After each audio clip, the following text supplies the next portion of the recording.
mean, this isn't the actual podcast. This is just me getting me. This is me getting my podcast.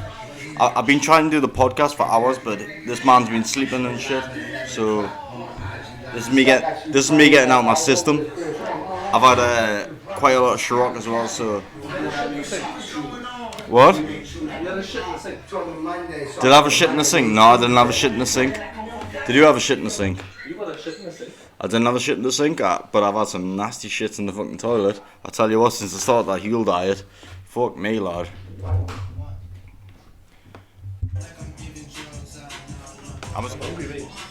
Oh, you can fuck off. Dad.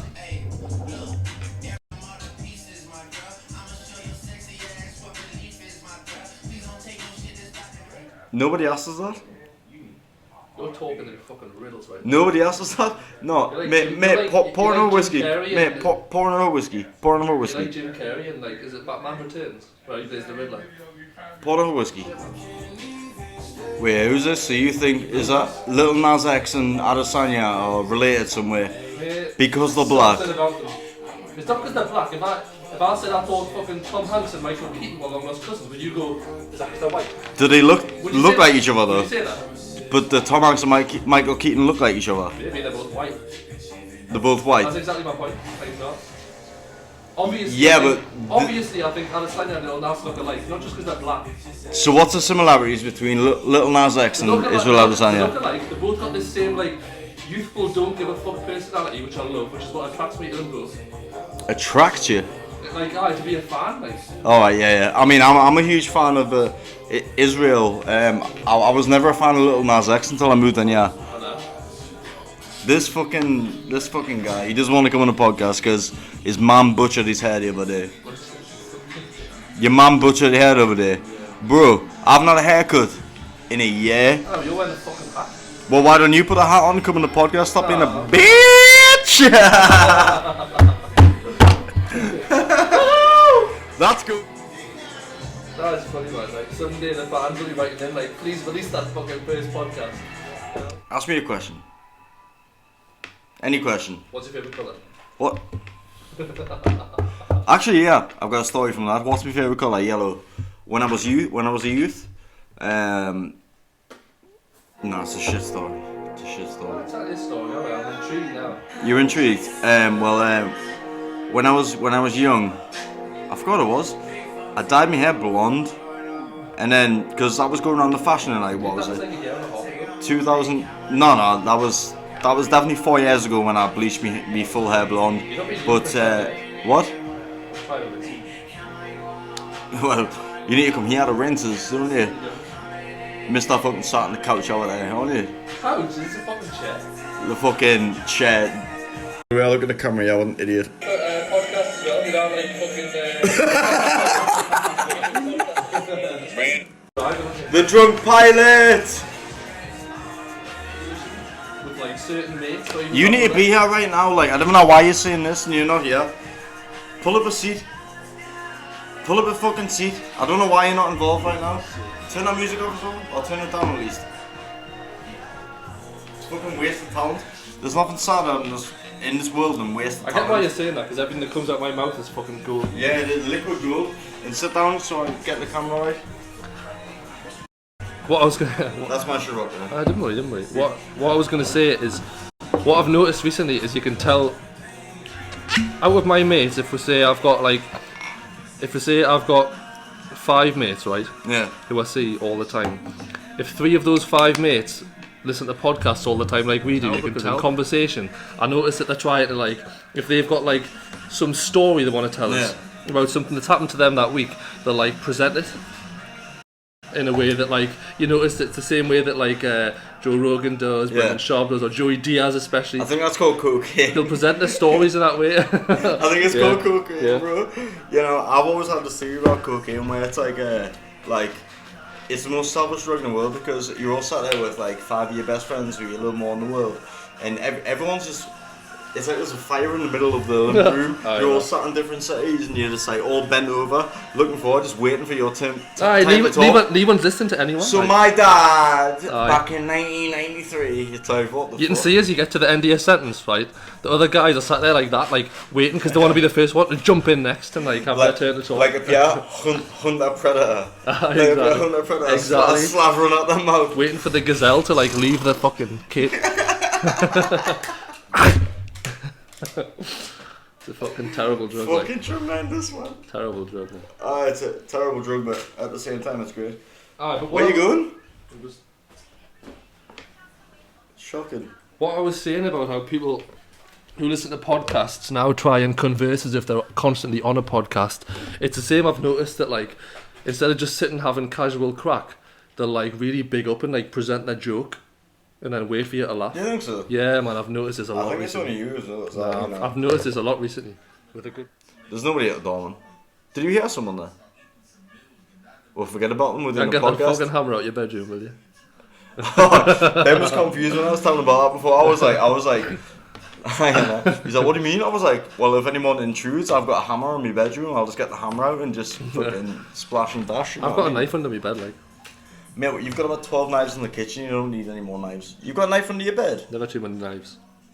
You've got a knife under your bed. Yeah. Well, You complain about the knives, but you'll not be fucking. I don't complain about the knives. You mate. keep making remarks about me and all my fucking knives, but you'll not be saying that when the fucking zombies or the Russians come in. You know what I'm saying? Like, Wait there, can we expand on this? Wait there. I keep on making remarks about you and your knives. What do I say? what? What do I say about you and your knives? That I've got too many knives, or that I'm like weird because I've got so many knives, or you think I'm obsessed? No, man, I didn't say that. Or you No, make remarks about how like you think I'm obsessed with knives and shit like that. Because you are obsessed with I'm not obsessed with knives, but for someone that does a lot of like fresh cooking, Yeah. I don't know why I'm doing that. Alright, fresh cooking's one word to say it, but this is why I think you're weird about knives. There's been times where we've been sat here, we've been having a few drinks, you get a knife out and you go, no. It's because it's good. Listen to this. You know what I mean? Like the wingspan, like. Yeah. And I'm guilty of it as well. It's because when you've got Mate, when you've got me doing this? when you've got a real good knife, just gently brush the air and you can feel the knife slitting through the atoms in the fucking in the air, right? Splitting through the spirits. that Yeah, used to- man, it's beautiful. They used to haunt these, what's it called, man? Miners. You say I'm weird with Miners. knives. You say I'm weird with knives. I'm weird, right? You're talking about spirits and miners and that, like. Pedophile. Flipping these chairs upside down with a screwdriver and tightening all the bolts. And ever since then, they've been like 10 times worse. Like, they've actually fallen apart. It's bad craftsmanship is what it is. And by the way, On my fucking part. no, not on your part. Well, calm down, bro. Oh, yeah, man. Don't take me. Sorry, fucking mate. head off. I am drinking whiskey. Like, Jesus Christ. Anyway, yeah, here's a lighter. it's IKEA. It says I love pussy. Good old It Swedish. says I love pussy. Yeah, man. My ex got me that because she thought it would repel other girls when she's not there.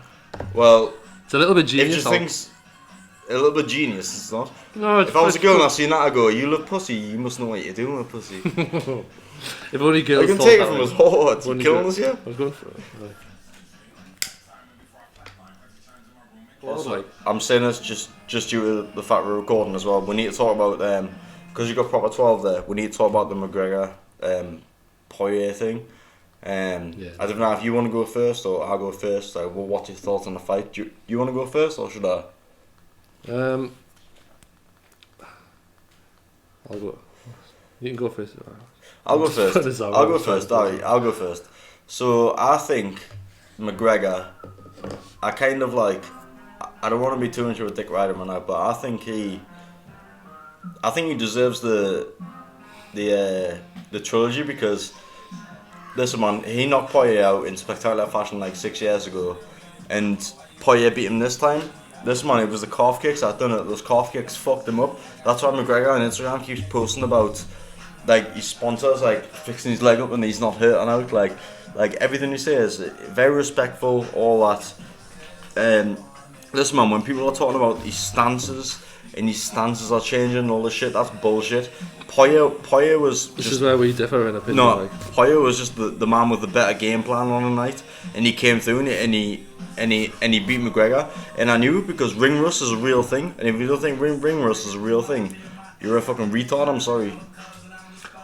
I agree. Poirier's been fighting the best. He's been fighting Dan Hooker. He's been fighting fucking Habib. You know what I mean? While McGregor's been fucking doing what? Exactly. I agree. Making millions of this shit. That's good. It's fucking tasty. That's why. Is it good? Is it? You'll have to blur this out in the podcast because it's like. No, it doesn't. It's like brand and shit. Nobody's watching this, bro. Right, Cheers. this will have 2 views. This video, one from your account, one from mine. Exactly, 2 views. 2 views. It's gonna need a heavy edit. I agree with what you're saying, apart from when you talk about McGregor's stance, because like I'm a huge McGregor fan. He got me into UFC, and I think I'll not go into it, but obviously like he fucking revolutionised the UFC, and Dana White obviously owes him a lot and all this, and he's a fucking unbelievable. He's one of the I think he's the most calculated, precise, best striker of all time, really, when you look at like the Eddie Alvarez fight.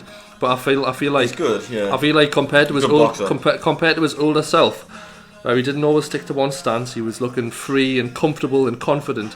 In this fight, he was looking very like he was constantly straining his muscles. He looked like he was very heavy, like boxer related, like that. And I feel as though he looked like he was feeling the pressure of the fight. Because lots of people were saying McGregor needs to win this fight, otherwise people's going to be questioning whether he should retire or not. Yeah, but I wasn't. Is that what every McGregor fight?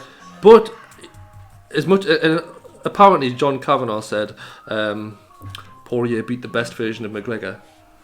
That's bollocks, because that was not the best version of McGregor. So you're going against McGregor's own I'm going against what his coach has apparently said, which I don't fully believe he said. But for all that might have been McGregor in the best shape of his life, like you say, a ring buster thing, but it definitely wasn't the best him we've seen in the octagon. Like if you look at him when he was at featherweight, I'm not saying he was only good in featherweight. Obviously he wasn't, but like.